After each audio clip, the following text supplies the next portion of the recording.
You might want to use some extra caution as you navigate the construction in and around the Brent Spence Bridge. If you do get in an accident, it could be a while before firefighters or paramedics can get to you.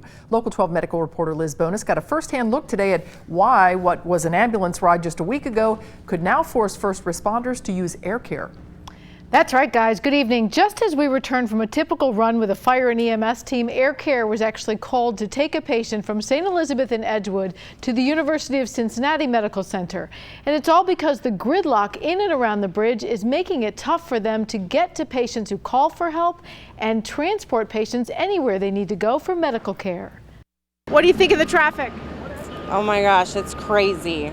Penny's right. It is crazy on the roads right now, not just for cars, but for ambulance drivers too. Are you dreading now what's to come?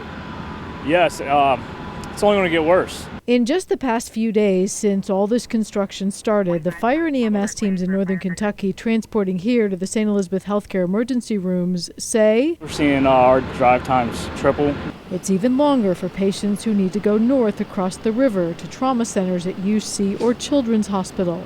It's definitely concerning for us. So we asked them to sort of take us on a demonstration run to see what they would encounter and just how much longer the average run is taking right now. We left Edgewood in a loop that would usually take about 15 minutes. It's a good thing there's a lot of what they need inside this ambulance to keep patients alive. We're basically a rolling emergency room. Heart monitors, medications, survival equipment, all critical when transporting these patients because it's a Traffic jam, lots of traffic. If you're in one of those jams, it's really right now, it's just slow down and just slowly pull over. Don't slam on your brakes or anything like that. and just like for us, well, it's taking 30 to 45 minutes, sometimes an hour. That's about what we found too. Our 15-minute loop, more than an hour.